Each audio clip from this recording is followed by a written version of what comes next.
Este programa es traído a ustedes gracias a Contacto POS, la mejor herramienta para tu negocio. La app de la red de enlace con tecnología NFC.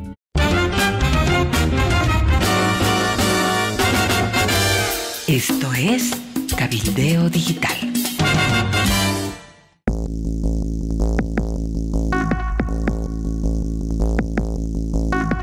Hola amigos del planeta, ¿cómo están? Hoy comenzamos noticias de último momento con mi compañera Amalia Pando en el paraíso. ¿Cómo estás, Amalia? ¿Cómo te estás sintiendo? ¿Qué noticias tenemos? Hola Cacho, ¿cómo estás? Un abrazo cordial para todos. Estas son las noticias de último momento. ¿Cuáles son las noticias más destacadas? Bueno, hay una suerte de fiebre de reuniones, de encuentros con empresarios, con choferes, con varios sectores, tratando de encarar esto de la crisis económica. También hay aprobación de semillas modificadas con biotecnología, de esto vamos a estar hablando en el programa, y también 77 días en los que las fuerzas de erradicadores no pueden ingresar al Chapar, están bloqueados, así que de esto y de mucho más hablaremos en el programa Amal. Uno de los puntos más importantes es el pronunciamiento del Centro Carter, que fue el único organismo internacional, la única ONG que estuvo habilitada para ser observadora en las elecciones de Venezuela. Hay un pronunciamiento, y volviendo a lo nacional, un pronunciamiento durísimo del Comité Cívico Pro Santa Cruz. Todo esto y algunas cositas más en los próximos minutos. Antes, esto porque hay alguien que toca la puerta. Llegó Contacto POS, la app más completa para cobrar con tarjetas, con QR y Contigo Money. Baja la app y suben tus ventas. No necesitas cambiarte de banco. Bájala y utiliza la mejor herramienta para tu negocio. Descarga Contacto POS. Sectores empresariales de Santa Cruz habían convocado al presidente Luis Arce para una reunión para el próximo martes. Mandaron a decir que no, que el martes no, que los espera el miércoles. Por favor, Cacho, los detalles. Un cruce de reuniones, Amalia, que se han producido en la pasada jornada, porque se convocó oficialmente a una reunión del presidente del Estado con todo el sector empresarial del país para el miércoles 14 de agosto en el piso 21 de la Casa Grande del Pueblo. Se mandaron las invitaciones, pero paralelamente en Santa Cruz se estaba desarrollando un congreso de emergencia de los sectores productivos del departamento cruceño, que determinó convocar al presidente a una reunión de emergencia el martes 13 a las 10 de la mañana en instalaciones de la CAO. Anoche, el viceministro Zenón Mamani dijo que no va a asistir el presidente a esta reunión y que más bien ratifican la convocatoria para el encuentro por la economía y la producción del próximo miércoles 14. Los representantes de los sectores productivos, por ejemplo, el señor presidente de ANAPO, Fernando, no me acuerdo en este momento su apellido, él dijo que espera todavía que cambie de opinión al presidente, se venga a la posibilidad de asistir a la reunión del martes y que ellos sí van a asistir a la reunión del miércoles. Entonces, ahí está este cruce de reuniones, a ver cuál finalmente se realizará. También ha habido otro tipo de reuniones, Amalia. Anoche se han reunido muchas horas los choferes del país, la Confederación de Transportistas, con el ministro de Economía y el ministro de Defensa. Finalmente han llegado a un acuerdo que es que les van a transmitir todo lo pactado de manera escrita, no creen ya en las cosas verbales los choferes, entonces han pedido que que todo lo que se ha acordado sea enviado de manera escrita, pero no han resuelto el tema ni de los dólares ni de los combustibles, sobre todo del diésel. Y finalmente ha habido otra reunión, Amalia, esta vez en instalaciones del Ministerio de Obras Públicas, porque se estaba también debatiendo un bloqueo que había en la ruta Santa Cruz-Beni, que ya tiene 12 días del bloqueo, y finalmente se aprobó por parte del gobierno el uso de la biotecnología en 2 tipos de cultivos, uno de maíz y otro de soya, que se ha comprometido el gobierno a acelerar todos los trámites para que en 30 días ya los productores puedan producir, sembrar con semillas modificadas genéticamente. Entonces ha habido una especie de fiebre de reuniones, Amalia, antes de lo que viene la siguiente semana, que van a ser estos encuentros clave para definir ya medidas un poquito más concretas con relación a la crisis. El empresariado cruceño está de reunión en emergencia ante la pavorosa situación que está atravesando, y el presidente podía humildemente o de manera muy oportuna presentarse en la reunión y verlos a todos en la cara. Es lo que no quiere. Prefiere llevarlos a su terreno, a su palacete, piso 14 me parece, y tenerlos ahí siendo él el dueño de casa, el dueño del terreno, donde dará explicaciones e intentará convencerlos de ir a un referendo y resolver a través de lanzarle la pelota al pueblo, resolver los problemas que él tiene que resolver. Si fuera a fútbol, sería divertido que en medio de un partido de fútbol el referee pare el partido y diga, no, que sea la hinchada la que decida, ¿no? Los goles.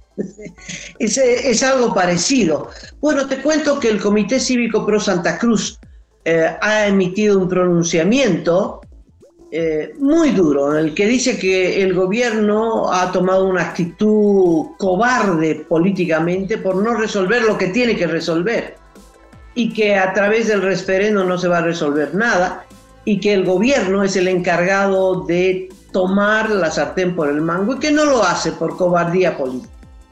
A propósito de cobardía política, la necesidad de la devaluación de la moneda es una de las tareas económicas que está sobre la mesa. ¿Y qué dice el señor Silva, el viceministro de Defensa de la Economía Popular? Dice que esa es una tarea de la Asamblea Legislativa y que toda iniciativa debe ir a la Asamblea Legislativa. Es decir, las medidas de política económica, de política monetaria, que son propias de la cartera de Economía, tienen que ser para el gobierno resueltas por otras instancias y no por sus propias manos. A pesar de eso, has visto que tiene el tupé de decir que no pasa nada, es decir, pasa, pero él va a resolver 2 reuniones locas y con eso resuelve el problema, porque no van a resolver nada a la espera del ilegal referendo. Ilegal porque un referendo no se convoca vía decreto. Ahí se están jugando varias cartas, Amalia.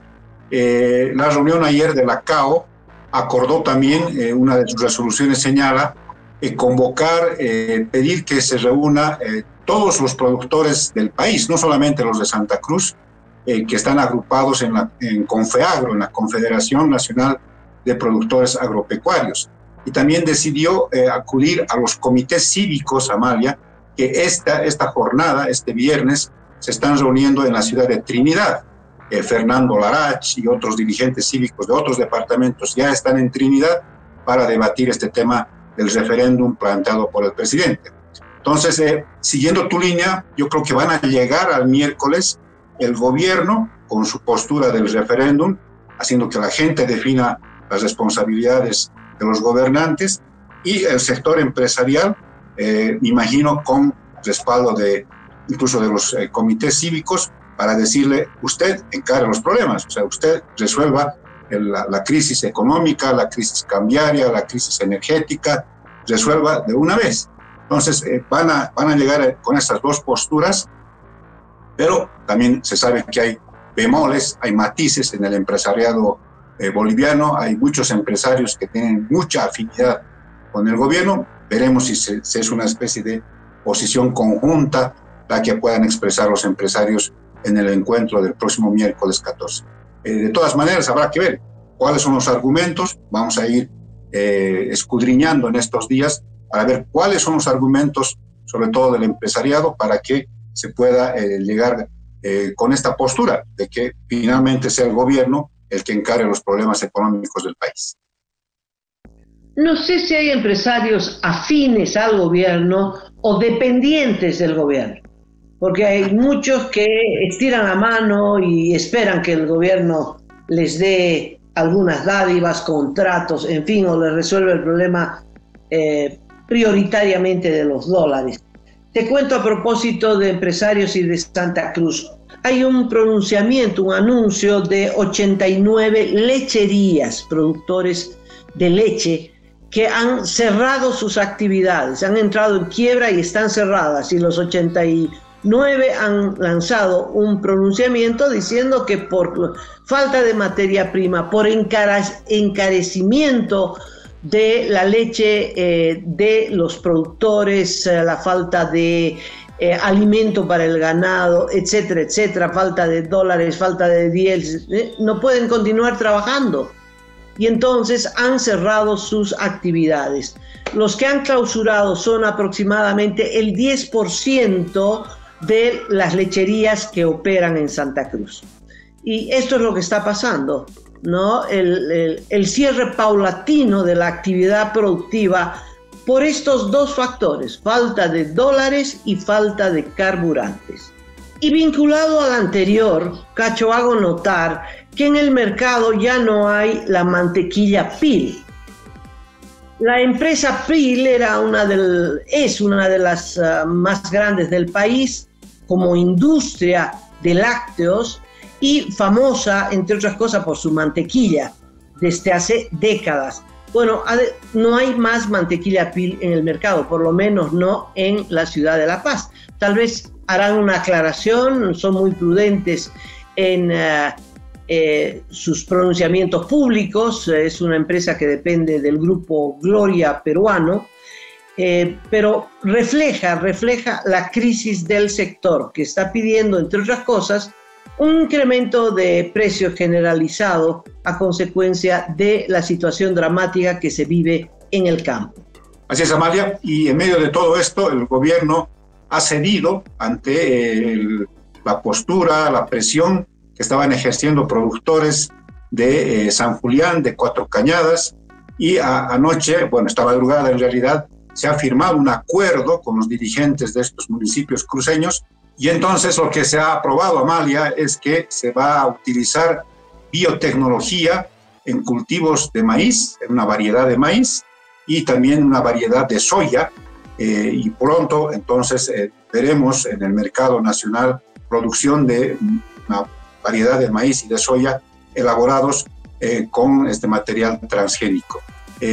Ojalá tengan estas etiquetas en los supermercados, en los lugares donde se vendan, para que la gente defina finalmente si compra este producto elaborado, producido modificadamente, o si es con producción orgánica. Entonces, esto es lo que ha ocurrido esta madrugada. Esto va a suponer, Amalia, que se levante el bloqueo en la ruta Santa Cruz-Beni y se evite un bloqueo anunciado anoche en la ruta nueva entre Santa Cruz y Cochabamba. Sabes, es una polémica que tiene que ver con el rendimiento agrícola, que tiene que ver con la posibilidad de aumentar la producción y la posibilidad de defenderse frente a la sequía y a las plagas, etcétera, etcétera. Es una discusión que al principio del gobierno de Evo Morales fue una bandera, como la bandera de la defensa de los pueblos indígenas, que no se cumplió, ¿no? Que no se cumplió. El sector empresarial boliviano viene prácticamente gritando la necesidad de levantar las prohibiciones al respecto. ¿Por qué? Porque no hay país que no produzca con transgénico. Paraguay, Argentina y Brasil, que son los grandes productores de soya, producen transgénicos. Y el único que ha quedado rezagado bajo esta prédica de que los transgénicos producen cáncer, hacen mal a la salud. Entiendo que de momento esto no se ha aprobado. Eso es como un discurso que se repite, pero que hay polémica, hay una polémica feroz en el mundo y bueno, ya los países lo superaron aplicando los transgénicos. Ves que al sector empresarial el gobierno nunca le dio bola a propósito de esto, pero hay bloqueo de los campesinos de San Julián y ya firman un acuerdo, ¿no?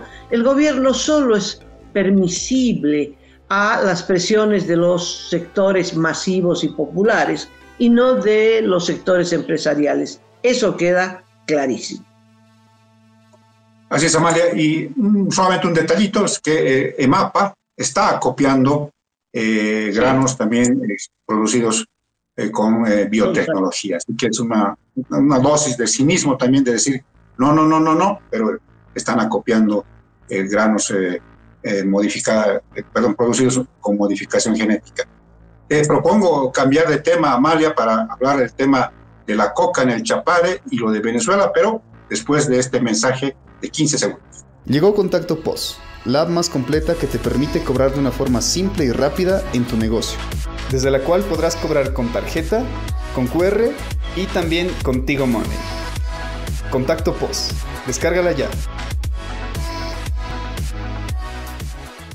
Bueno, Amalia, ya lo habíamos anotado ayer, hay problemas en la erradicación de coca excedentaria en el Chapare, además de los 7 campamentos que han sido tomados por cocaleros del trópico de Cochabamba. El viceministro de Defensa Social ha dicho que hay oficinas de Dijecoin también tomadas por los cocaleros y también otras oficinas y están impidiendo desde hace 77 días, más de 2 meses, esta tarea de la erradicación del Chapare. ¿Qué dices, Amalia? Yo creo que es algo que llama la atención porque son policías, son militares, hay resguardo. No es posible creer así fácilmente que se tomen los campamentos e interrumpan esta labor de erradicación forzosa de coca excedentaria.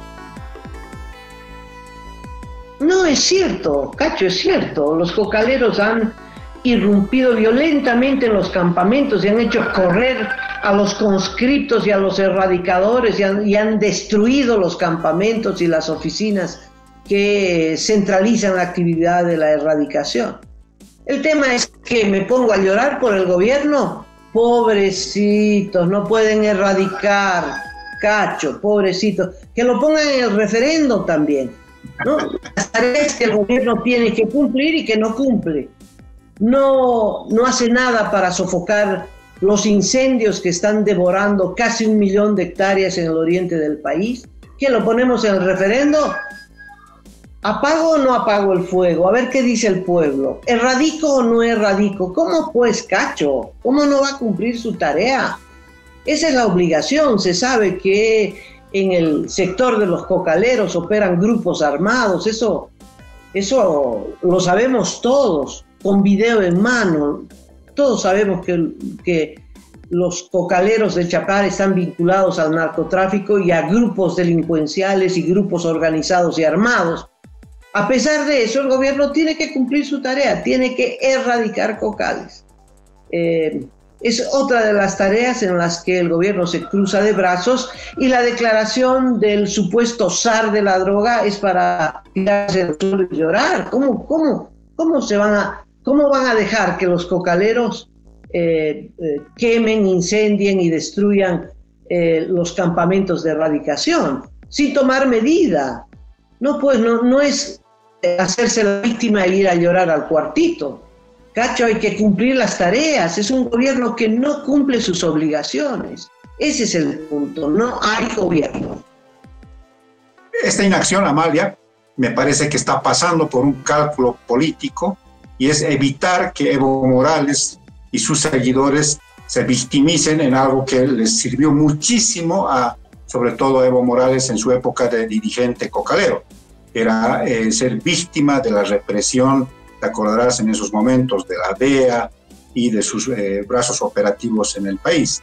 Seguramente están calculando desde el gobierno que podría ser utilizado por Evo Morales y entonces prefieren la inacción a tener otro lío, esta vez en el Chapare, con Evo Morales y los cocaleros del Chapare.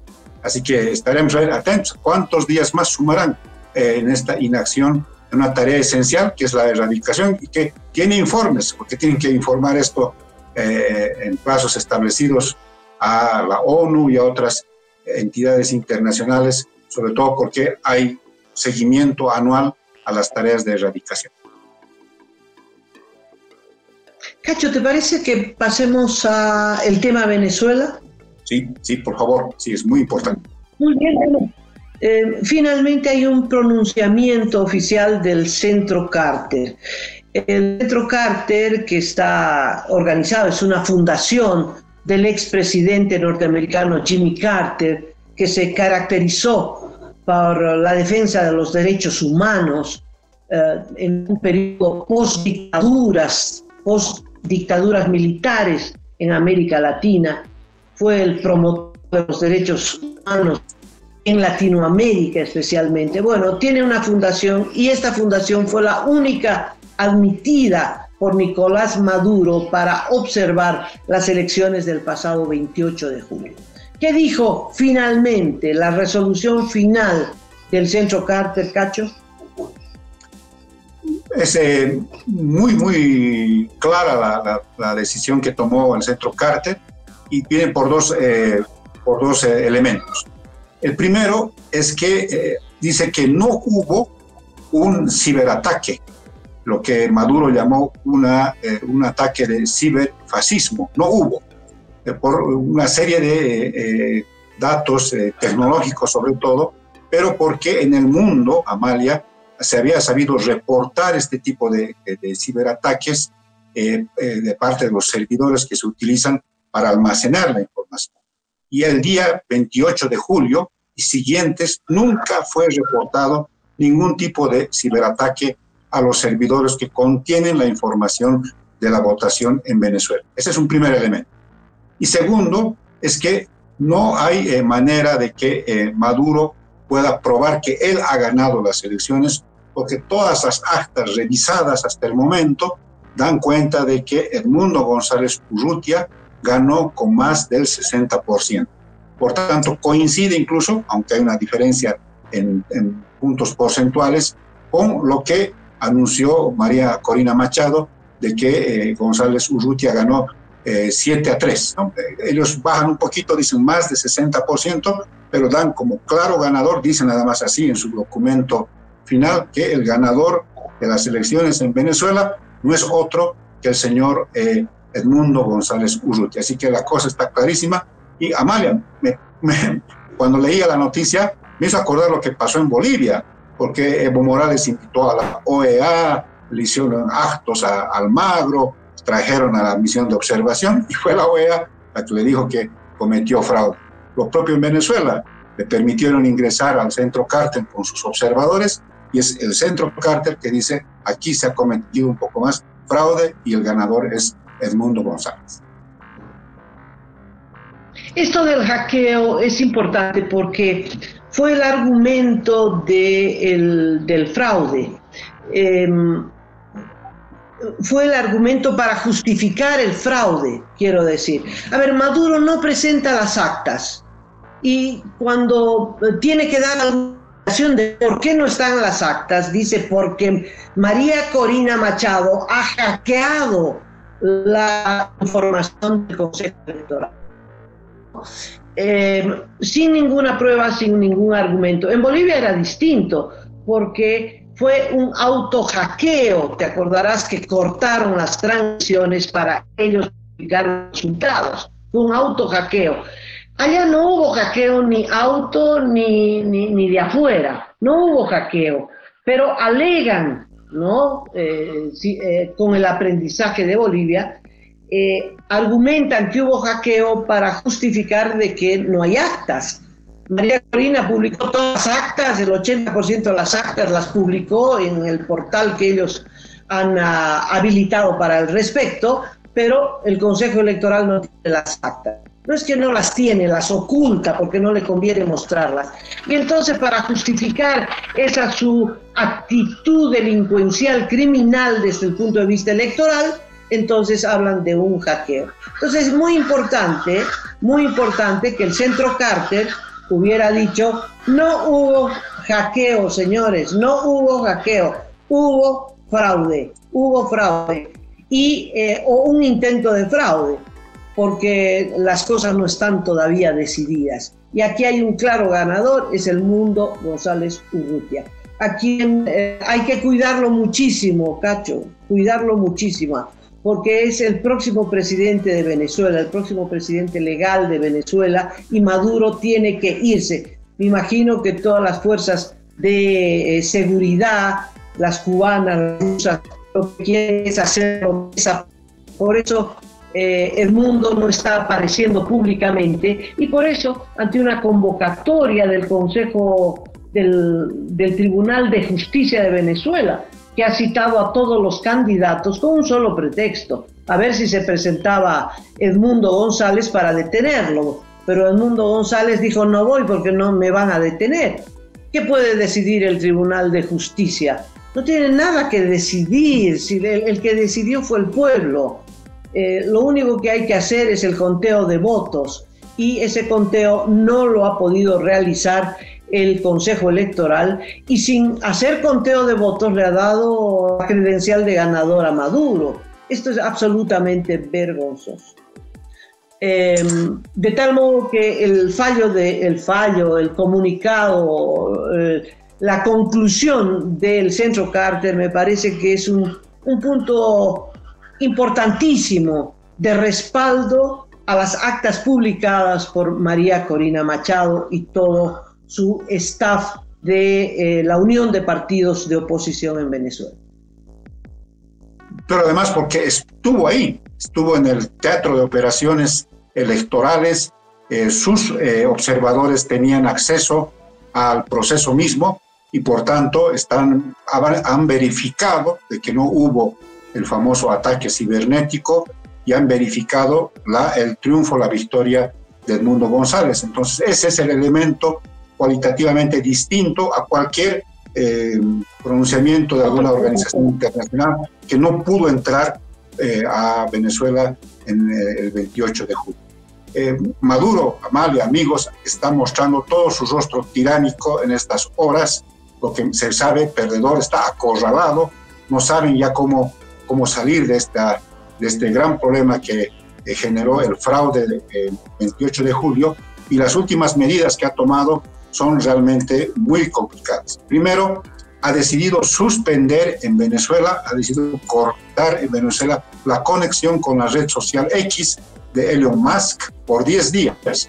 Ha decretado que Venezuela queda aislada de la conexión de esta red social, aunque no sé si realmente lo podrán hacer en su totalidad.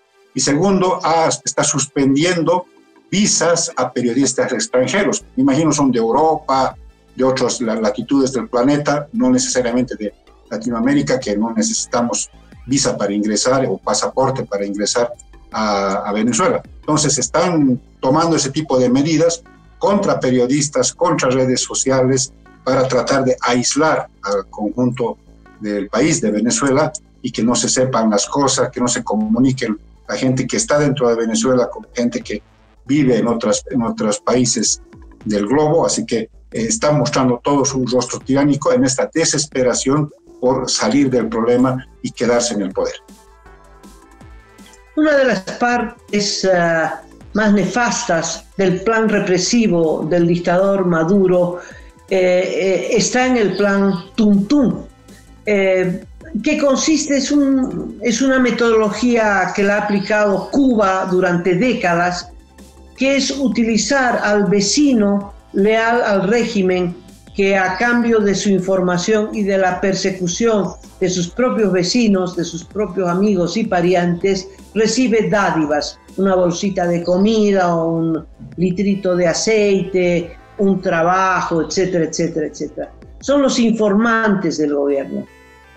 Hoy cada vez hay menos informantes, pero hay uno por cuadra seguro, que informa al régimen qué hace, qué no hace, dónde trabaja, si tiene reuniones en la casa, si ha salido a la marcha, en fin. Y esos son los que dan la lista para que los agentes cubanos entren a las casas de los vecinos y se los lleven sin un destino que se pueda saber, los familiares de casi 2.000 últimos detenidos están desesperados en una romería, cárcel por cárcel, buscando a sus familiares a ver si están detenidos. La mayoría muy jóvenes, Cacho, muy jóvenes, inclusive menores de edad. Entre los muertos hay menores de edad, ¿no? Y ese es el rol nefasto, el utilizar a la propia gente como informantes y perseguidores. Entonces, no solo te tienes que cuidar del gobierno en alto nivel, de la policía, del ejército, de los delincuentes que aparecen en motos, pero también de tu vecino, de la señora de al lado. Qué terrible. Pero Amalia, hay un último apunte internacional importante. Brasil y Nicaragua han roto relaciones. Primero Nicaragua expulsó al embajador del Brasil y de manera recíproca Brasil ha expulsado al embajador de Nicaragua. No sé si el término expulsar es el más correcto, pero los han invitado a irse inmediatamente. La ruptura de relaciones tiene que ver con un pedido que había hecho el Papa, eso lo dio a conocer Lula. Llamó a Lula y le dijo, por favor, intercede por los obispos detenidos. Y Lula hizo un pronunciamiento a propósito de estas detenciones que ya rompen cualquier límite de lo racional.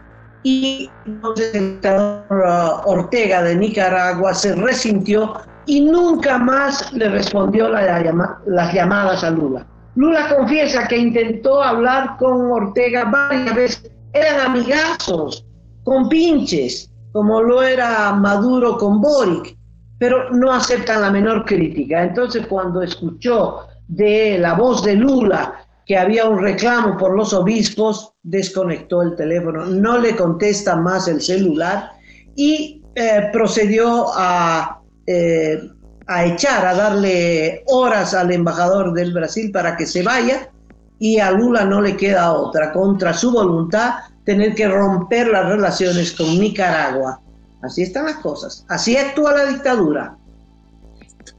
Caramba, Amalia, ya para despedirnos, permíteme por favor hacer un último apunte, esta vez de carácter deportivo, porque Héctor Garibay, nuestro fondista boliviano, perdió ayer la conexión aérea entre Bogotá y París. Se distrajeron ahí en un restaurante, bueno, perdieron el vuelo y recién esta mañana ha arribado a la capital francesa. Va a tener un poquito más de un día para completar su preparación y este sábado a las 2 de la mañana corre la maratón de 42 kilómetros, que es la prueba más exigente en las Olimpiadas que se están disputando en París. Ojalá le vaya bien, ojalá que este contratiempo no perjudique su desempeño deportivo en la prueba más exigente de los Juegos Olímpicos. Sí, Cacho, solo queda desearle suerte. Un abrazo fuerte, además, para todos ustedes, y será hasta las próximas horas con más noticias. Cacho, muchas gracias y pasen un buen día.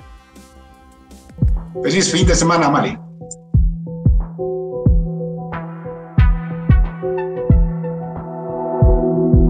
Aporta a Cabildeo Digital y apoya al periodismo independiente.